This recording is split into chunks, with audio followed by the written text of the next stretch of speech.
Assalamualaikum warahmatullahi wabarakatuh. Sahabat Detik Sumsel, kembali saya Darwin Sarkowi. Kali ini kita akan mengajak Anda pendengar, kita akan bicara masalah refleksi tahun 2024 dan bagaimana prediksi 2025 khusus ke bidang politik dan ekonomi.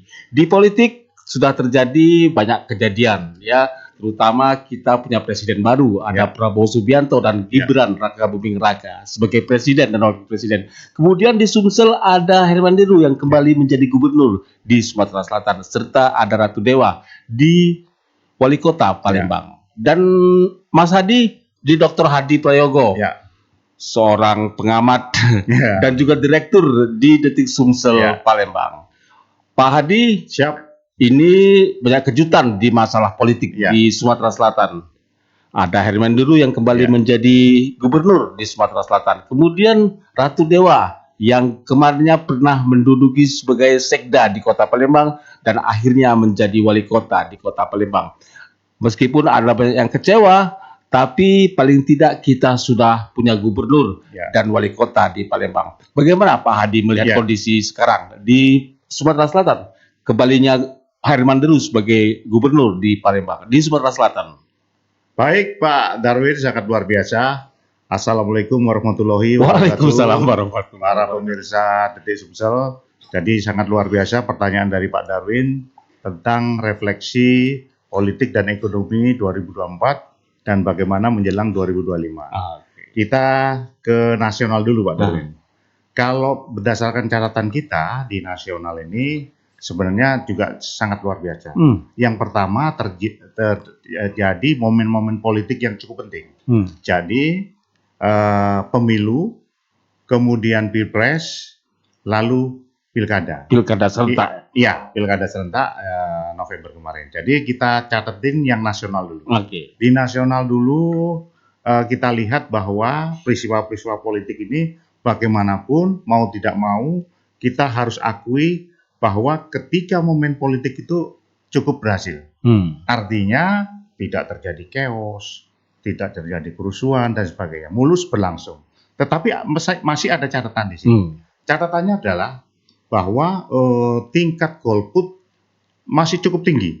Jadi rata-rata kalau kita lihat tadi searching di Google, kalau pilkada masih sekitar 30%-an. Kemudian waktu pemilu masih sekitar 20 ke atas. 20%. Itu yang tidak memilih. Itu yang tidak memilih. Nah, kemudian money politik. Ini money politik ini kalau semakin marak ya. Semakin marak, benar. Terutama dimulai pada saat pilpres dan pemilu. Dan lebih parah lagi di pilkada serentak kemarin. Nah, ini ada momen politik yang sehingga Pak Prabowo kemudian mengusulkan terjadinya perubahan sistem, di mana kepala daerah dia usulkan menjadi dipilih DPRD. Itu dari sisi politik kita, dari sisi bagaimanapun bangsa Indonesia bisa melewati pesta demokrasi dengan baik. Pesta rakyat, kemarin kita ngomong pesta rakyat. Tapi setelah nanti 2025 sudah akan dipilih oleh DPR dan DPRD. Bukan, 2030. Oh, 2030. Itu pemilihan kembali ya. Pemilihan kembali itu 5 tahun lagi. Itu diharapkan, tapi itu terserah masyarakat. Masih belum tuntas ya? Masih belum final. Itu harus di sidang dulu di DPRD, baru disahkan menjadi sebuah undang-undang baru. Kemudian kalau di Sumatera Selatan, khususnya tadi Pak Darwin tentang terpilihnya Herman Deru maupun Ratu Dewa, jadi kita harus akui Bu juga bahwa tolok ukur politik, tolok ukur pembangunan itu memang harus ada sinkronisasi antara gubernur dan wali kota. Kalau kita melihat bahwa terpilihnya Herman Deru dan terpilihnya Ratu Dewa, ini lumayan sinkron. Jadi kita harapkan dengan sinkronan antara gubernur dan wali kota ini bisa memicu, bisa melecut untuk pembangunan lebih baik lagi, Pak Darwin. Palembang dan Sumatera Selatan akan lebih pusat lagi. Kita ingat beberapa tahun yang lalu ada, kita nggak usah sebut nama, gubernur dan wali kotanya tidak cocok. Akhirnya saling saling tidak menyukseskan program masing-masing.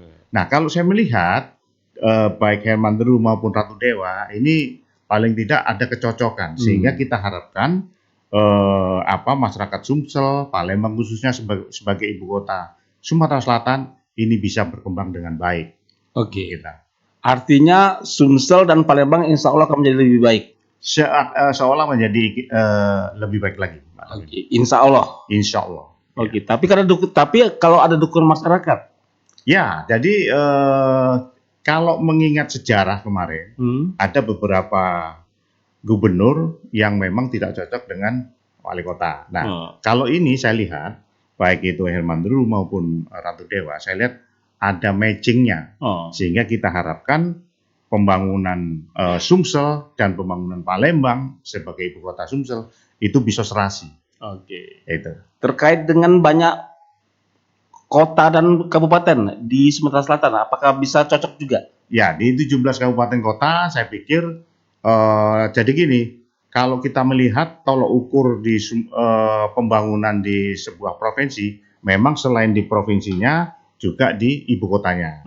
Itu di Sumsel maupun di Palembang, kita melihat lumayan cocok. Nah, harapannya tentu saja di 17 kabupaten kota yang lain, itu serasi. Kita berharap karena kita sudah capek akan ada ketidakcocokan antara kepala daerah. Mudah-mudahanlah 2025 ini menuju ke berikutnya terjadi kecocokan antar kepala daerah. Oke, itu bidang politik. Kita berharap politik kita akan menjadi lebih baik. Benar. Tapi kalau masalah ekonomi, apakah lebih baik juga? Ya, nah ekonomi secara nasional, Pak Darwin, yang kita catat di sini adalah yang pertama, yang sampai sekarang ini masih terjadi pro kontra adalah PPN 12%. Nah, menjadi masalah itu? Iya, karena dengan PPN 12% ini otomatis barang-barang kita menjadi lebih naik lagi. Kita makan di restoran lebih mahal dan sebagainya. Nah, inilah kemudian juga adanya isu pencabutan subsidi BBM. Nah, ini yang kita khawatirkan kalau ini benar-benar dicabut, harga Pertalite naik, harga Pertamax naik, harga Dexlite naik. Nah, ini juga akan memicu juga kenaikan harga barang-barang yang lain. Nah, ini yang kita khawatirkan. Di satu sisi angka pengangguran lumayan meledak.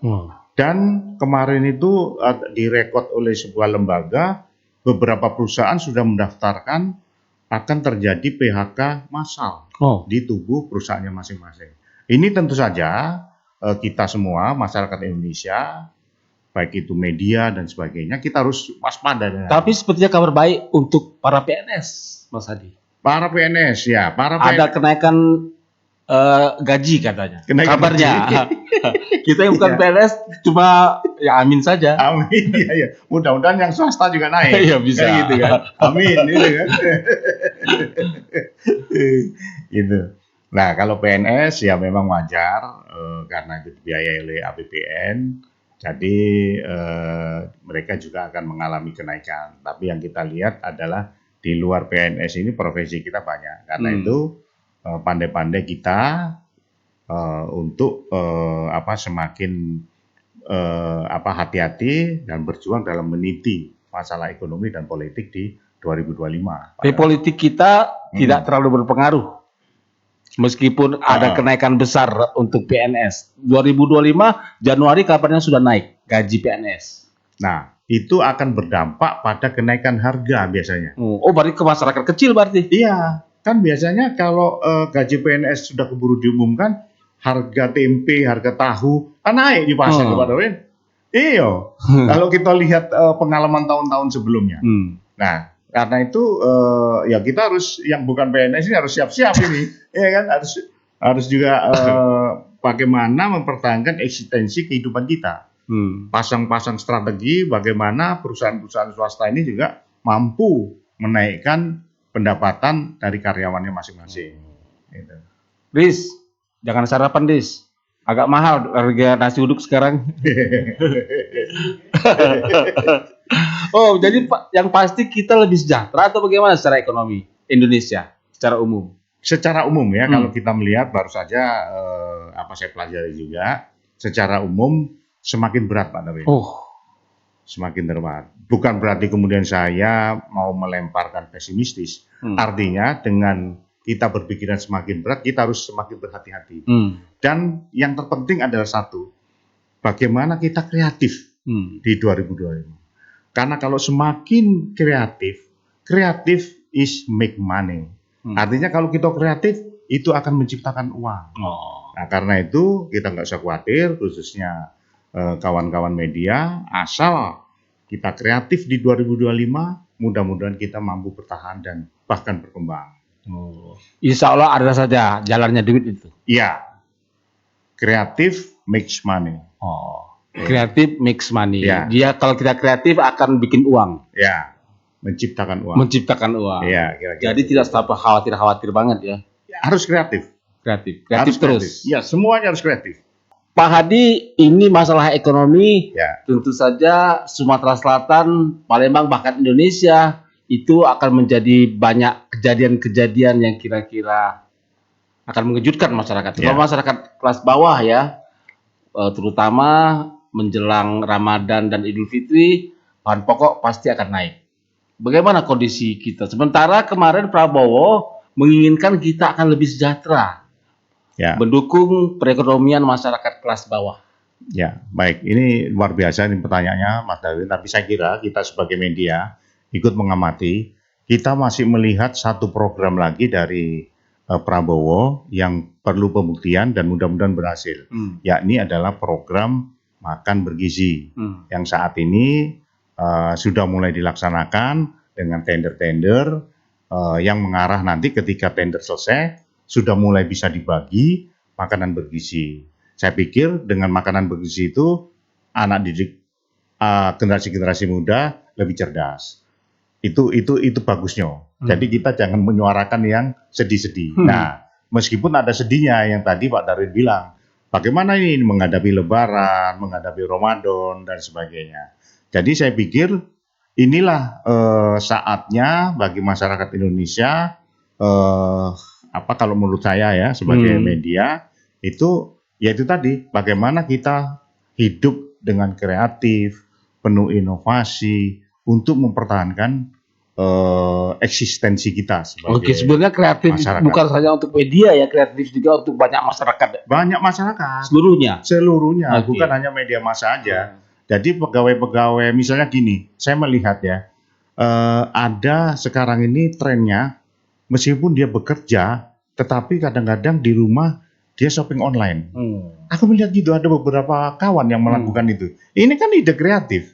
Jadi selain dia menerima gaji di perusahaannya, dia bisa menerima gaji lewat shopping online tadi. Ada juga. Kreatifnya banyak bentuknya. Yang penting adalah bagaimana kita strategi ketahanan hidup itu harus mulai ada di masyarakat kita.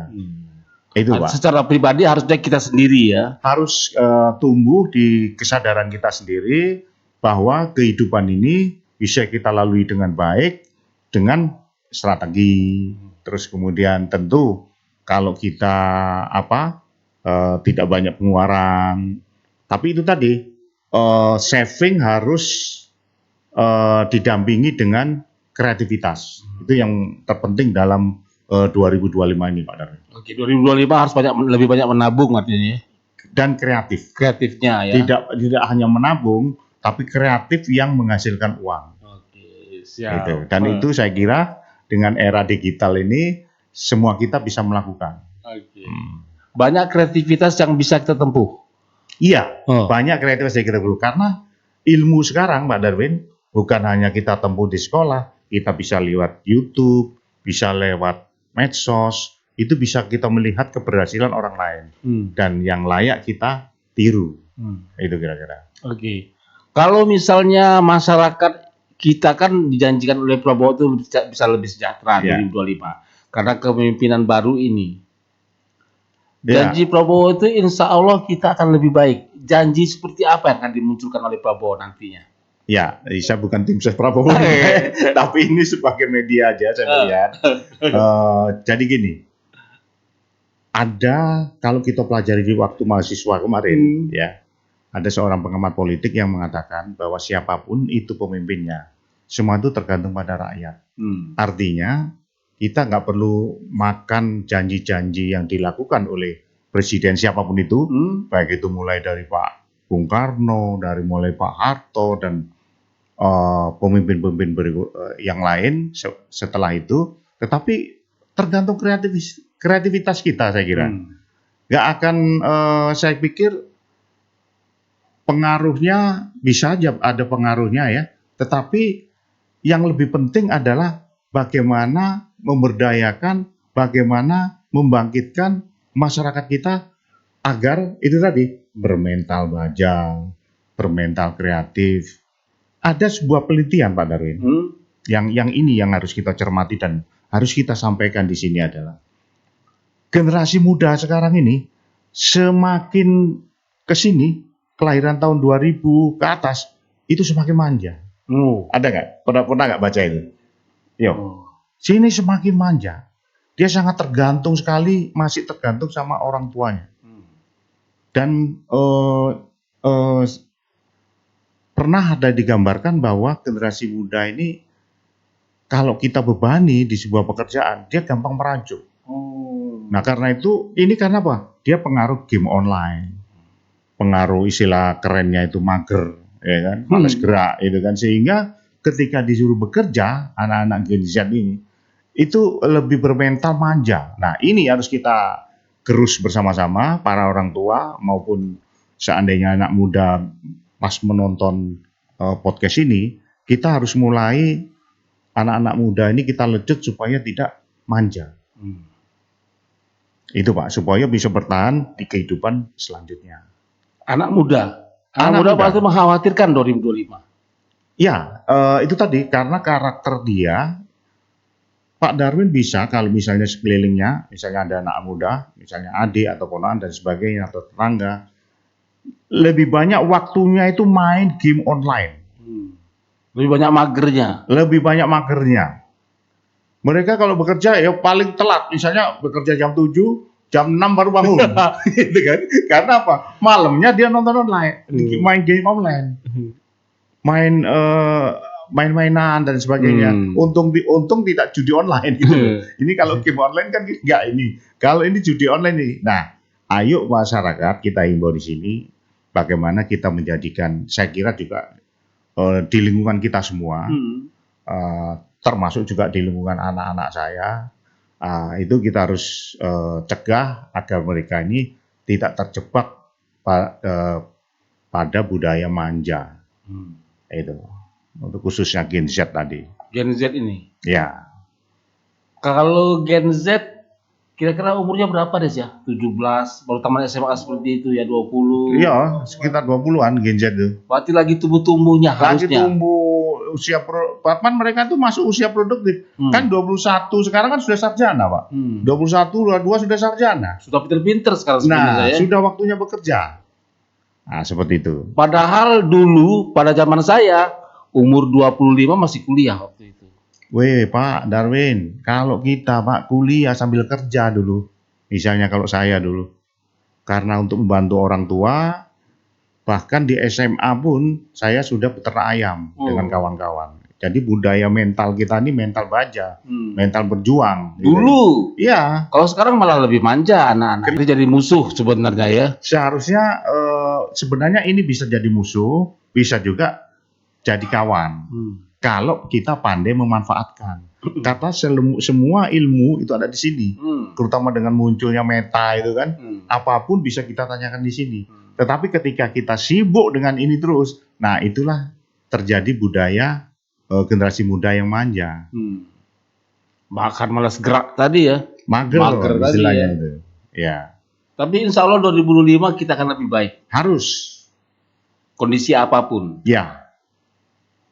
Termasuk kondisinya teman-teman yang sekarang bergerak di bidang media. Iya dong. Yang bekerja di situ ya. Iya, karena media sudah mengalami perkembangan yang luar biasa.